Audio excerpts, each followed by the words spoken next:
Hello hi friends, this is சும்மா. இன்றைக்கி நம்ம சேனலில் வந்து பார்த்திங்கன்னா என்ன டாபிக் டிஸ்கஸ் பண்ண போகிறோம் அப்படிங்கிறது ஆல்ரெடி உங்களுக்கு தெரிஞ்சிருக்கும். ஸோ வாங்க ஃப்ரெண்ட்ஸ், நம்ம லேட் பண்ணாமல் டைரெக்டாக வந்து டாபிக்குள்ளே போயிடலாம்.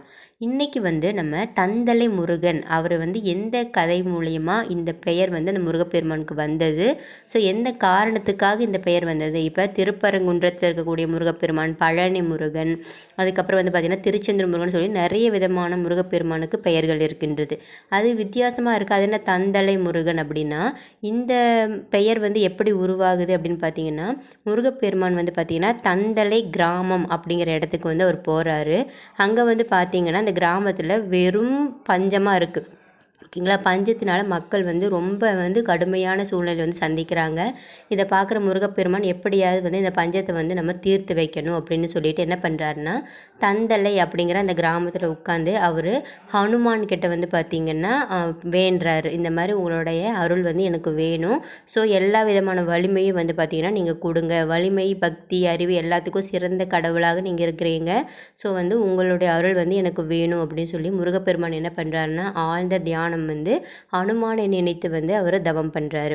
அப்போ ஹனுமான் என்ன பண்ணுறாருன்னா, இவருடைய அந்த தவத்தை கண்டு மகிழ்ந்து முருகப்பெருமானுக்கு வந்து காட்சி கொடுக்கிறார். காட்சி கொடுக்கும் பொழுது என்ன சொல்கிறாரு அப்படின்னா, எதற்காக வந்து நீங்கள் வந்து என்னை வந்து அழைத்தீர்கள் அப்படின்னு கேட்கும் பொழுது, இந்த மாதிரி தந்தலை கிராமத்தில் வந்து பார்த்திங்கன்னா வறட்சி, பஞ்சம், இதனால் மக்கள் வந்து ரொம்ப சிரமப்படுறாங்க. அதனால் என்னால் அதை பார்த்துட்டு இருக்க முடியல. ஸோ வந்து என்னால் என்ன ஒரு உதவி பண்ண முடியுமோ அந்த உதவியை பண்ணி நான் அவங்களுக்கு அதை தீர்த்து வைக்கணும்னு நினைக்கிறேன் அப்படின்னு சொல்லி ஹனுமான் கிட்ட வந்து கேட்குறாரு. பெரும்பாலும் வந்து பார்த்திங்கன்னா முருகப்பெருமானும் ஹனுமானும் 2 பேருமே வந்து பார்த்திங்கன்னா தமிழ் மக்களால் அதிகமாக வணங்கப்படக்கூடிய வலிமை மிகுந்த கடவுள் அப்படின்னா ஹனுமானும் முருகப்பெருமானும் சொல்லலாம். ஸோ தமிழ் மக்கள் அனைவருமே வந்து பார்த்திங்கன்னா மனசார முழுசாக வந்து நம்புறது யார் அப்படின்னா ஹனுமானே நம்புவாங்க. ஹனுமான் அப்படிங்கிற அந்த கடவுள் வந்து பார்த்திங்கன்னா அன்புக்கு வந்து அவர் ஒரு அடிமையான கடவுள். அதே மாதிரி முருகப்பெருமான் அப்படின்னாலும் அவருமே அன்புக்கு அடிமையான கடவுள். ஸோ இவங்க 2 பேர் வந்து பார்த்திங்கன்னா வலிமையில் சிறந்து விளங்கினாலும் அன்பு அப்படிங்கிற ஒரு கான்செப்ட் வரும்பொழுது அவங்களுடைய மனம் வந்து பார்த்திங்கன்னா இலகி போய்விடும். அதனால் முருகப்பெருமானுடைய அந்த வேண்டுதலை ஏற்றுக்கொண்டு ஹனுமான் வந்து அவருக்கு வரத்தையும் வந்து அளிக்கிறாரு.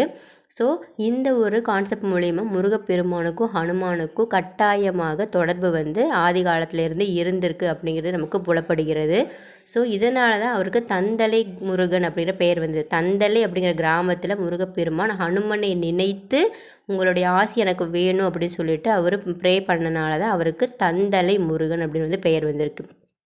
ஸோ எனக்கு வந்து இந்த இன்ஃபர்மேஷன் வந்து பார்த்திங்கன்னா புதுசாக இருக்குது. ஸோ நானுமே நிறைய விதமான முருகப்பெருமானை வந்து நான் ஹிஸ்ட்ரி படிச்சிருக்கேன், கேள்விப்பட்டிருக்கேன். பட் இந்த